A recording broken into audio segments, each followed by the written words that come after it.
El espacio de la entrevista de Hechos AM, como siempre vamos a saludar a la audiencia del 104.5 FM Radio Sonora, porque les recordamos que este espacio también lo transmitimos a través de las ondas de Radio Sonora. Saludamos a nuestros compañeros ahí en la cabina y en el programa Buenos Días. ¿Qué tal? ¿Cómo están? ¿Cómo amanecen en el día lunes? Buenos días, Manuel, muy bien, ya listos para comenzar la semana. Sabemos que tu invitado es el ministro de Justicia y Seguridad, Mauricio Ramírez Landaverde. ¿Qué temas estarás tocando, Manuel? Bueno, no hay duda que vamos a tener que hablar de lo que ocurrió ayer en la carretera al Puerto de la Libertad, exacto, además del informe que hizo la relatora Agnes Calamar, y también vamos a hablar de otra situación que ha llamado mucho la atención desde finales de 2017, así que les invitamos a que se queden con nosotros porque tenemos muchos temas de qué hablar y realmente el tiempo se hace corto cuando tenemos pues, a un funcionario que maneja muchísima información. Interesante tema, nos quedamos contigo entonces, Manuel. Así es, efectivamente. Nuevamente saludamos a la audiencia de Radio Sonora. Le agradecemos que nos sintonice a través de este espacio. Vamos a poner algunos puntos en contexto para comenzar la entrevista de hoy. Las medidas extraordinarias deben cesar. Esa fue la conclusión de la relatora de Naciones Unidas en materia de ejecuciones extrajudiciales. La funcionaria estuvo en el país durante varios días y al concluir su visita presentó las conclusiones. Pongan fin a las medidas que violen las normas de derechos humanos internacionales y que también deshumanicen a los reos. Agnes Calamar pidió poner fin a las medidas que según ella violan los derechos humanos. La relatora cuestiona las condiciones carcelarias y dijo que el trato a los reos los deshumaniza. Declaró que hizo reaccionar a la Dirección de Penales, que incluso señala que la relatora muestra parcialidad en sus palabras. Los privados de libertad en El Salvador se están deshumanizando. Es un concepto que nosotros no lo compartimos. Las medidas extraordinarias estarán vigentes hasta el mes de abril. Esa fue la fecha que la Asamblea consideró pertinente para evitar que se diera la discusión de su prolongación en medio del proceso electoral. El fiscal general ha hablado del tema y dice que dará su postura en una reunión con todos los actores. Día martes nos ha convocado la Asamblea Legislativa, la Comisión de Seguridad. Ahí vamos a dar nuestra postura. Sí, creo que, no puedo adelantar, pero creo que hay aspectos importantes que están en el informe de la relatora que hay que revisar. Pero a los encargados de la seguridad pública también se les cuestiona sobre otros temas, como por ejemplo la desaparición de la agente Carla Ayala, quien fue a una fiesta en el grupo de reacción policial y desde esa fecha nadie la volvió a ver. De su desaparición se acusa a un elemento del GRP, quien hoy figura en la lista de los delincuentes más buscados, y 3 compañeros más que están detenidos por presunta complicidad. Organizaciones de derechos humanos y de mujeres aseguran que esto pone en perspectiva la situación de las agentes policiales en la PNC. Esta mañana abordaremos estos y otros temas en la entrevista de Hechos AM. Así es, como se lo adelantamos, tenemos como invitado al señor ministro de Justicia y Seguridad, Mauricio Ramírez Landaverde. Buenos días, ministro, qué bueno que puede acompañarnos usted esta mañana. Buenos días, Manuel, buenos días a todos, muchas gracias por esta oportunidad. Ministro, hablemos de lo que ocurrió ayer en la carretera al Puerto de la Libertad, esta explosión. Todo el mundo está a la expectativa de qué información manejan ustedes ya sobre este hecho en específico. ¿Ya hay una calificación? ¿Ya se tiene idea de quiénes podrían estar detrás de una situación como esta? Bueno, podrían ser varias agrupaciones. No podemos atribuir en primera instancia a algún grupo o estructura en particular. Si bien es cierto, el antecedente más reciente, un grupo de estructuras de pandillas que durante los años 2014 y 2015 se dedicó a atentados similares con el uso de explosivos. Ese grupo, como todos conocen, fue capturado, se capturaron a todos sus miembros operativos, se capturaron también aquellos que les adiestraron en el uso de material explosivo y también se llegó a aquellos que les suministraron este material, es decir, todo ese grupo se capturó, fue llevado ante la justicia y a partir de entonces cesaron este tipo de atentados.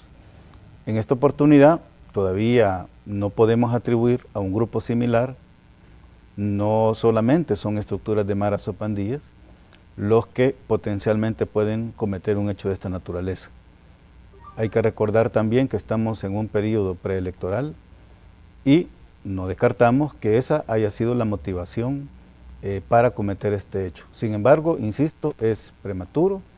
Ayer pues se hicieron las primeras diligencias, los aspectos técnicos, deberá ser sometido la sustancia y los restos, diferentes partes del vehículo a análisis para determinar pues el tipo de sustancia, cómo fue que se activó y pues buscar otras señales que nos lleven pues a los autores de este hecho.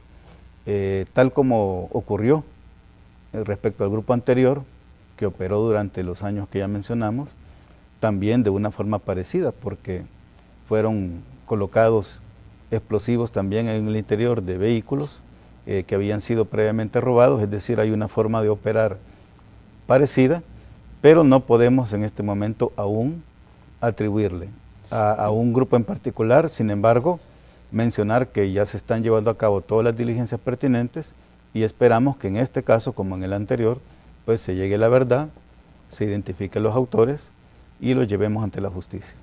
¿Lo califican ustedes como encargados de la seguridad del país como un acto de terrorismo, esto que ocurrió ahí en la carretera al Puerto de la Libertad? Pudiera tratarse, es decir, si el objetivo fue precisamente eso, impactar en la gente, causar temor, pudiéramos estar ante una situación de este tipo. Insisto que es todavía muy prematuro, realmente. Debemos esperar. Lo importante es que se confíe, porque la Policía Nacional Civil y la Fiscalía General de la República han demostrado ya con los casos anteriores estar en la capacidad técnica de descubrir quiénes están detrás de un hecho de este tipo, de forma que no dudamos que en este caso va a ser igual. Por el momento es todavía prematuro, debemos tener paciencia y pues reconocer que una investigación de este tipo es compleja, es muy técnica y que los análisis pues llevarán su tiempo para poder sacar elementos importantísimos que nos puedan llevar pues a una conclusión de qué tipo de sustancia fue, cómo se inició, seguir la parte técnica hasta determinar quiénes pudieron haber participado. Ministro, llama la atención diversas situaciones sobre esto, pero ¿han encontrado ustedes coincidencia, por lo menos en el tipo de explosivo que se utilizó, con los otros atentados que ya fueron investigados? El tipo de explosivo todavía tiene que ser sometido a análisis. Preliminarmente, según los técnicos de la División de Armas y Explosivos de la Policía Nacional Civil, estamos ante sustancias distintas. En los hechos anteriores se usó más bien material como explosivos plásticos, y material industrial. En este caso pudiera ser una sustancia diferente. Sin embargo, todavía hay que esperar. A partir de este día, pues ya se van a hacer los análisis pertinentes para determinar con mayor precisión qué fue lo que ocurrió ayer.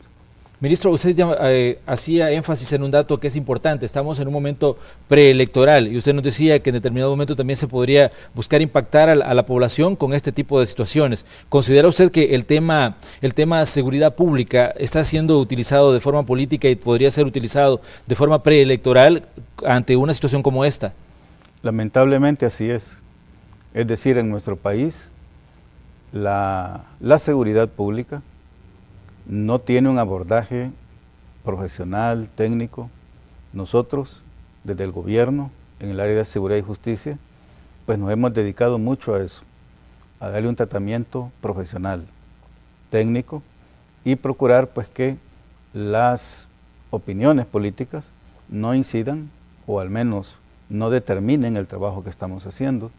Sin embargo, lamentablemente es un hecho, que el trabajo de seguridad pues ha sido empleado para obtener réditos políticos y en este periodo aún más réditos electorales, ventajas electorales, lo cual pues no nos corresponde a nosotros cuestionar tal situación. Sin embargo, ya lo hemos expresado a los representantes de las diferentes agrupaciones políticas que cuando en el trabajo de seguridad hemos tenido resultados positivos, ha sido a través de la unión.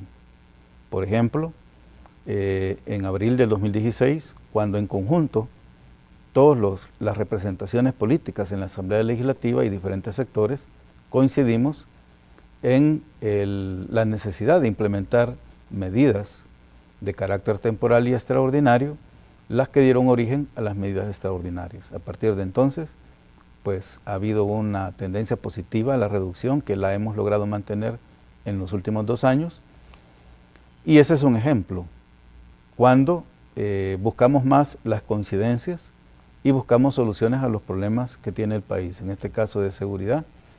Ese es un ejemplo, y en El Salvador, la falta de una visión compartida y el hecho pues de que se busque sacar ventaja ante diferentes situaciones, pues incide. En este caso, no lo estamos asegurando, pero el periodo en que nos encontramos se presta nos para hace también considerar, digamos, esa posibilidad, que ese haya sido el objetivo precisamente. Ministro, en diversas ocasiones usted hizo una advertencia, sobre todo a las organizaciones políticas, y decía y pedía de que no se hiciera algún tipo de reunión con estructuras criminales. Ya estamos en el auge de la campaña, tanto para diputados como para alcaldes. ¿Ustedes no han detectado que algún partido político o sus representantes se haya reunido con estructuras criminales en algún momento? Bueno, seguimos en ese esfuerzo.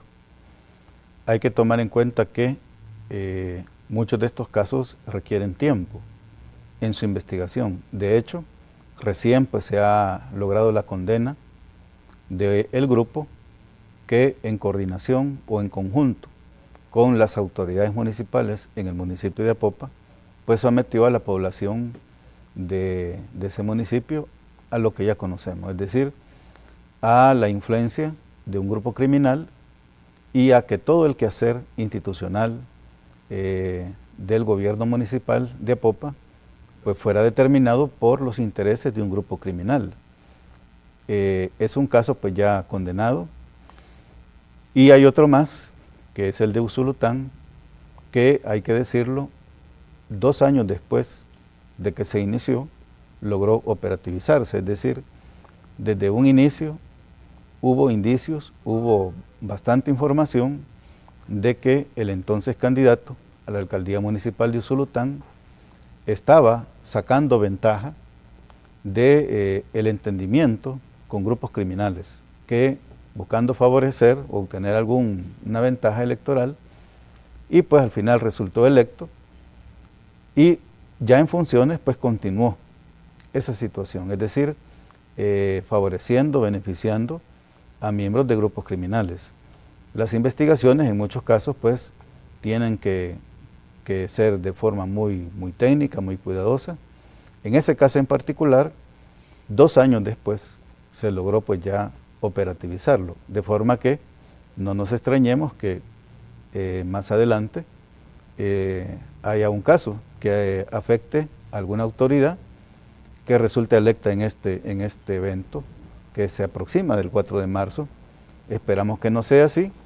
Sin embargo, las instituciones seguimos haciendo lo que nos corresponde, trabajando, y cualquier indicio en esta dirección, pues vamos, al igual que los casos anteriores, a promover su investigación y a que se haga justicia para que las personas que de una u otra manera pretendan o busquen sacar ventaja pactando con criminales, y sobre todo si eso conlleva no solamente favorecer electoralmente a un partido, sino afectar al otro, que sería gravísimo, porque entonces estaríamos ante una situación en la cual el sistema democrático, una de sus pilares fundamentales, que es la libre elección, también se vea afectada por grupos criminales. Eso no lo podemos permitir. Así que estamos tomando las medidas que corresponden.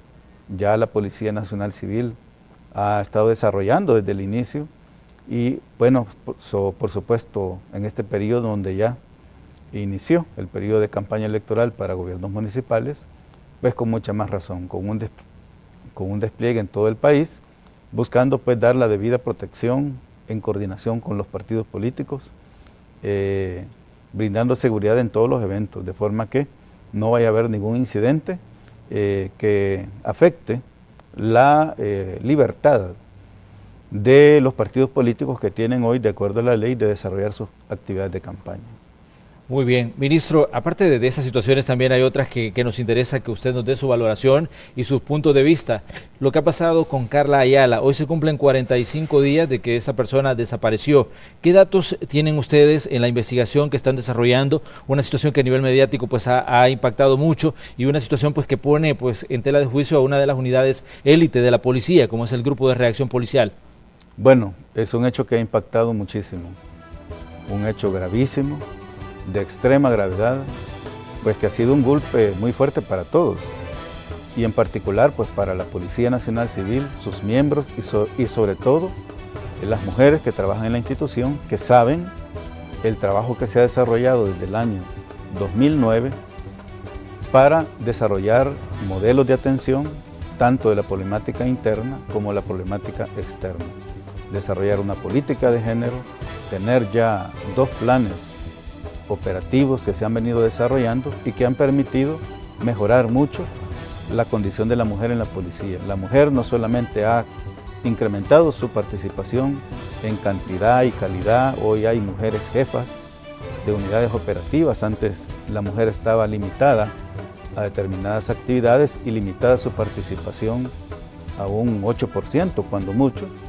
de todos los miembros policiales. Hoy hay modelos de atención, protocolos de actuación y cuando hay avances de este tipo se da un hecho de esta naturaleza y otros más que hubo siempre en el marco pues, de la finalización del año 2017, pues ha sido un golpe para todos, sobre todo aquellos y aquellas que en la policía han luchado porque se den este tipo de avances reconocidos por organizaciones de mujeres y organismos nacionales y también internacionales.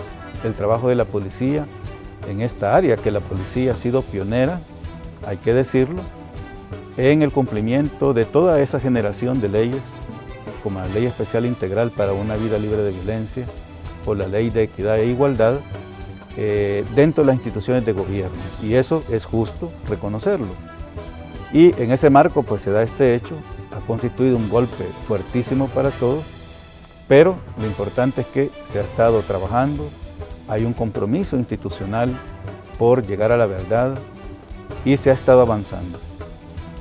Lamentablemente nosotros no podemos dar a conocer esos aspectos porque pudieran afectar los resultados de la investigación.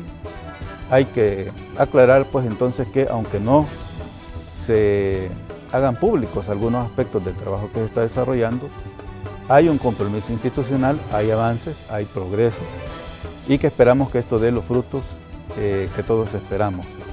No obstante, no podemos realmente hacer público este tipo de información, hay que aguardar pues, que los resultados se produzcan para pues, poder explicar qué fue lo que ocurrió, cómo ocurrió, quiénes, de qué nivel, independientemente de su nivel de responsabilidad, nivel o categoría en la policía, todos los que hayan de alguna manera facilitado o participado u omitido tienen que llevarse ante la justicia, a la justicia disciplinaria y también a la justicia penal. Y la policía está trabajando en eso y podemos constatar que efectivamente se está avanzando. Así que esperamos, al igual que todas las mujeres en la policía, las mujeres organizadas que están pues sumamente preocupadas y también que tienen derecho a pedir justicia, a exigir que se haga justicia, pues nosotros compartimos completamente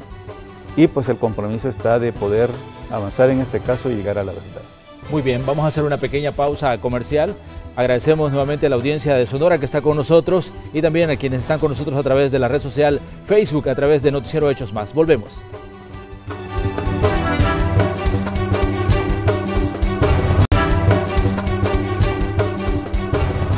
Gracias por continuar con nosotros esta mañana en el espacio de la entrevista de Hechos AM. Estamos conversando con el señor ministro de Justicia y Seguridad, Mauricio Ramírez Landaverde. Estamos hablando de temas que están en la agenda de país todos los días, situaciones que tienen que ver con los problemas que afectan a la ciudadanía y que están directamente ligados a la seguridad. Señor ministro, mucho se ha hablado del tema del informe que presentaba la relatora de Naciones Unidas, Agnes Callamard, ella pedía directamente una derogación de las medidas extraordinarias de seguridad. Sabemos que este es un momento importante para estas medidas porque están llegando al final de la vigencia que estableció la Asamblea Legislativa. Hasta el mes de abril está la fecha que dijeron que van a estar vigentes. Ya hay en la Asamblea Legislativa también una petición para que se prolongue más allá del mes de abril. Pero ¿cómo toman ustedes esta declaración que da esta enviada de Naciones Unidas y el momento político que vive el país y además la petición que ya está en la Asamblea sobre estas medidas específicamente?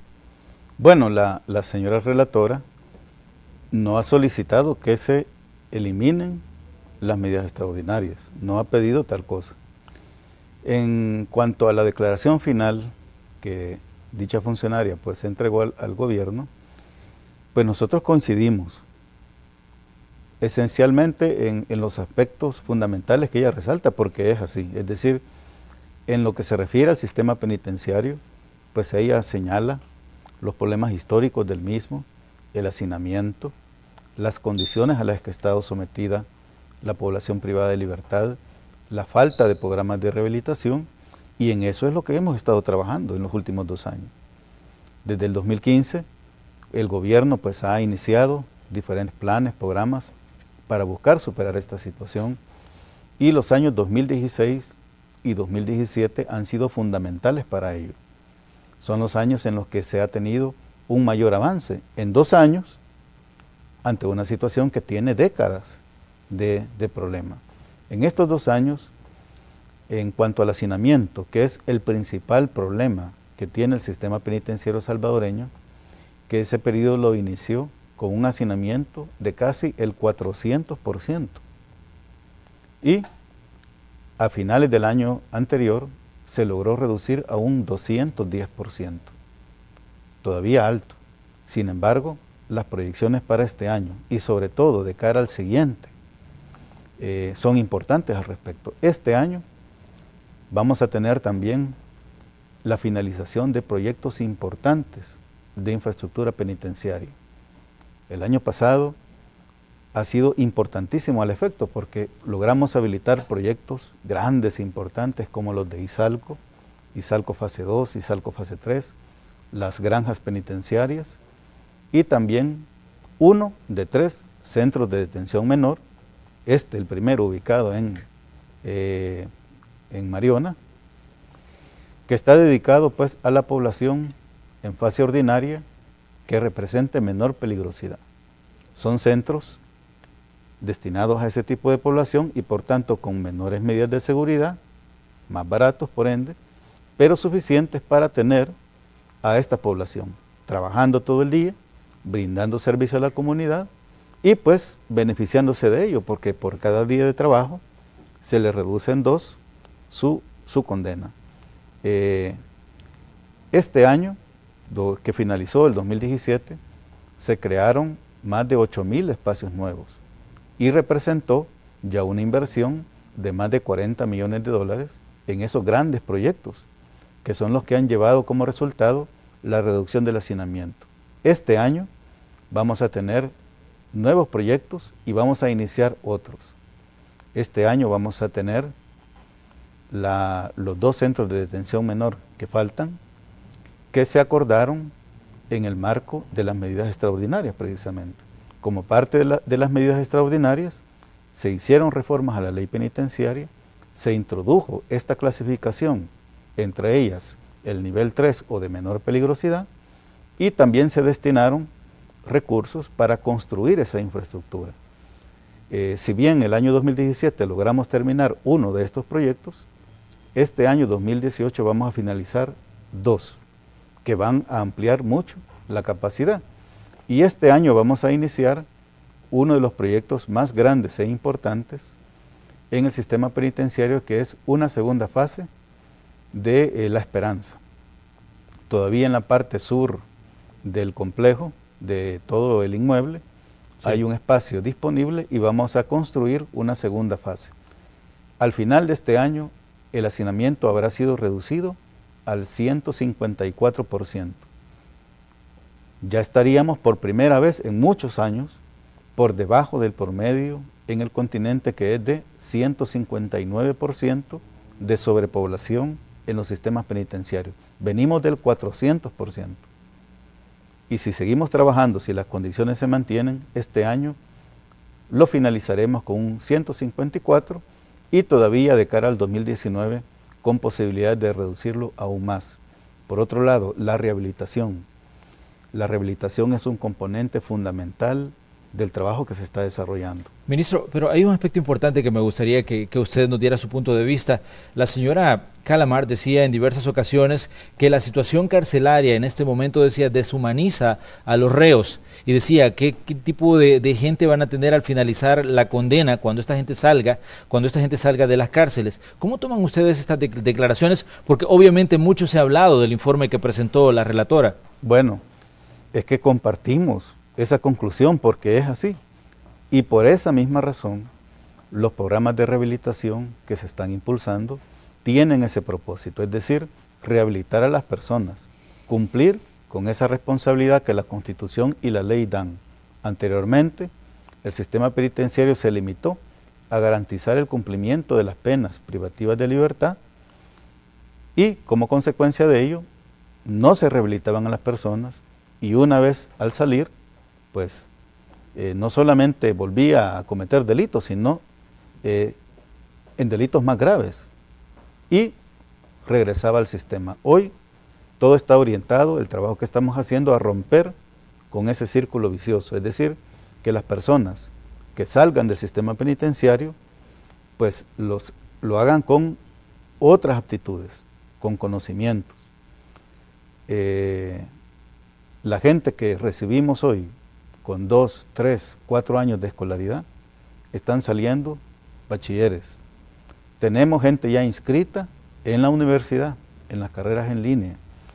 Hemos desarrollado cursos de formación técnica, invertido mucho en la habilitación de talleres y tenemos ya en el sistema penitenciario, en muchos centros, talleres de carpintería, panadería, confección textil, metalmecánica, producción agrícola, y a eso vamos. Es decir, compartimos, al igual que la relatora, esa conclusión de que las personas que están en el sistema penitenciario necesitan seguir estos procesos para garantizar que la rehabilitación rompa el círculo vicioso y que las personas que salgan del sistema penitenciario lo hagan con un nuevo proyecto de vida y con capacidad de reinsertarse con éxito en su familia, en la comunidad y en la sociedad. Ministro, que tengan oportunidades de empleo. Ahora bien, sobre lo de las condiciones inhumanas y todo eso. Importante porque ahorita, por parte de los señores diputados, debe de conocerse la petición que les hicimos ya. Es decir, que las medidas extraordinarias que finaliza su vigencia en abril de este año, bajo nuestro punto de vista, deben continuar al menos un año más, es decir, que se extienda su vigencia por lo menos hasta abril del 2019. ¿Por qué? En primer lugar, la relatora conoció de qué se trata las medidas extraordinarias, en qué consisten, cuáles son las medidas que al efecto pues se han tomado. Como conclusión de ello, tal como nos lo expresó en la reunión que tuvimos al efecto, pero también en su informe, en la declaración final lo podemos encontrar, señala pues que considera que algunas de esas medidas no tienen como fundamento buscar mayores niveles de control y seguridad.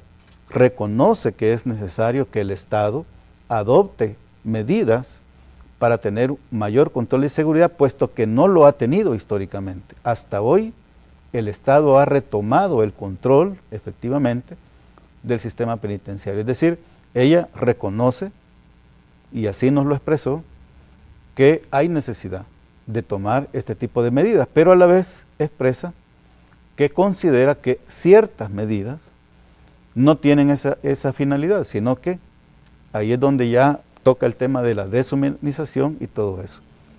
Bueno, en primer lugar hay que señalar que la relatora no ha pedido en ningún momento que se finalicen las medidas extraordinarias.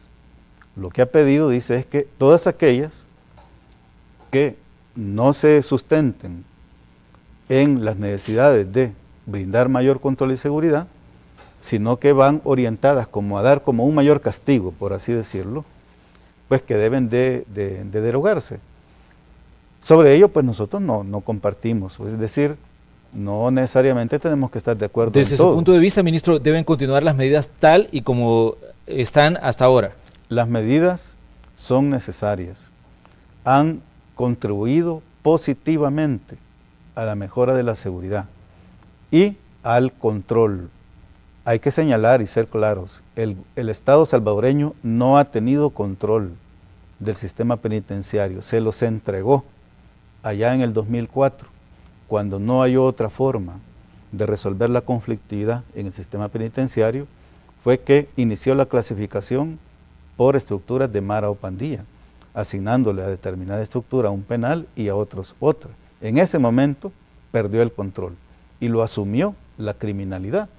Y para nadie es desconocido que desde los penales se ha estado dirigiendo y controlando toda la actividad criminal en el país. Hemos iniciado a partir de abril de 2016 a cortar esa situación.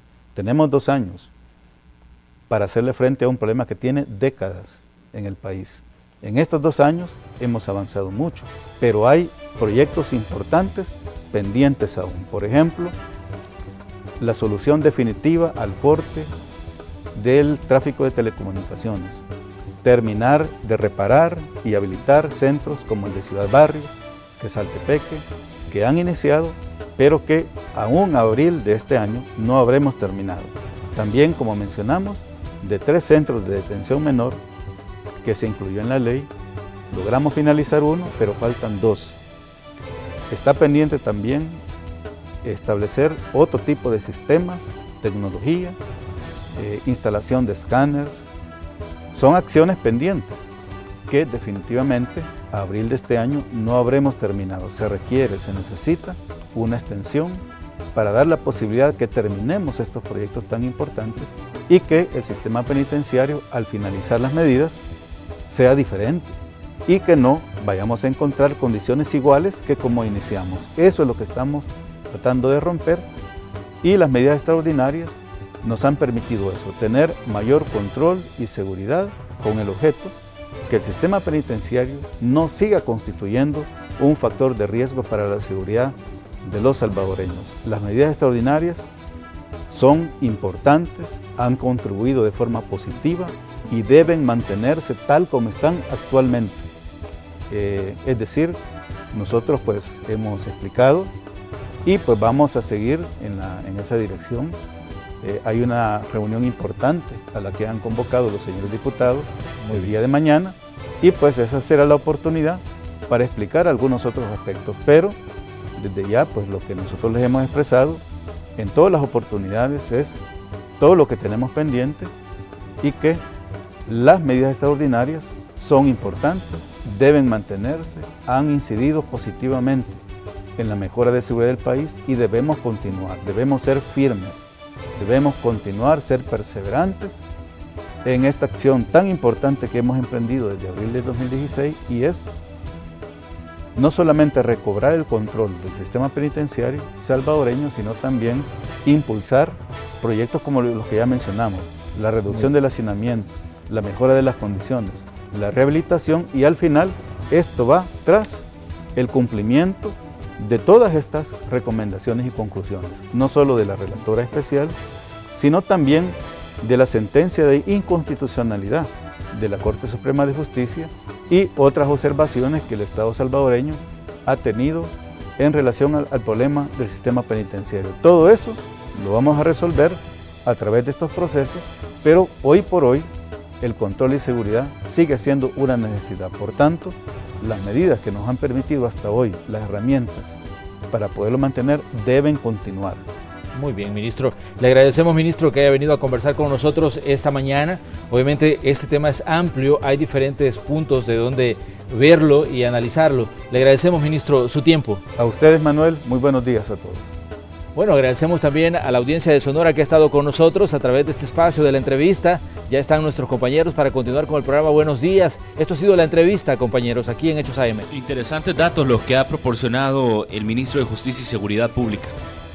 Así es, muchos temas de los que conversar sobre este tema que es de muchísima actualidad siempre. Claro. Sin duda, y queremos invitarles también a que puedan escuchar el 104.5 en nuestra entrevista. Hoy estaremos conversando con el magistrado del Tribunal Supremo Electoral, Miguel Ángel Cardoso. Hay muchos temas, muchas dudas de la población respecto al proceso electoral que ya viene. Así que los invitamos para que aclaremos todas esas dudas. Gracias, Manuel. Buen día. Gracias, Manuel.